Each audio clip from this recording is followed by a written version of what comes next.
কি ব্যাপার, দেরি করলে কেন? ট্রেন ছুটে যাবে না? চলো। আমি পারবো না, আমি আমার বোনকে কষ্ট দিয়ে কোথাও যেতে পারবো না জিশান। মানুষের জীবনে কখনো কখনো এমন মুহূর্ত আসে যখন বাস্তবতার সামনে দাঁড়িয়ে তাকে অনেক কঠিন সিদ্ধান্ত নিতে হয়।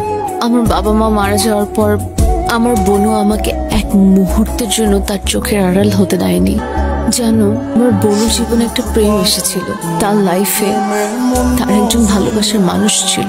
সে মানুষটা কে ছিল জানো? তোমার বড় ভাই ঈশান।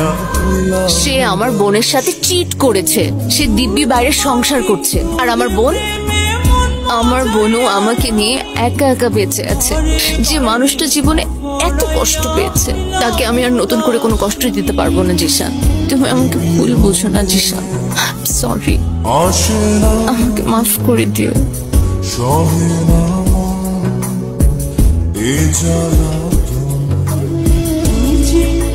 ভালোবাসার মানুষ হারিয়ে যেতে পারে, কিন্তু সেই মানুষটার সাথে জড়িয়ে থাকা আবেগ, অনুভূতি কখনো হারিয়ে যায় না। ভালো থেকো। খুব ভালোবাসিস জিশানকে? অনেক কষ্ট হচ্ছে, মিথ্যে কথা কেন বলছিস? কতদিন বুকের ভেতরে এই কষ্ট চেপে রাখবি? তোর এই বোন তোকে পাগলের মতো ভালোবাসে, কিন্তু জিশান, সে তোকে তার জীবনের চেয়ে বেশি ভালোবাসে। জিশান তো তার জীবনটাই তোর জন্য দিয়ে দিতে চেয়েছিল। আমি জানি ওর সমস্ত ভালোবাসা দিয়ে তোকে সারা জীবন আগলে রাখবে।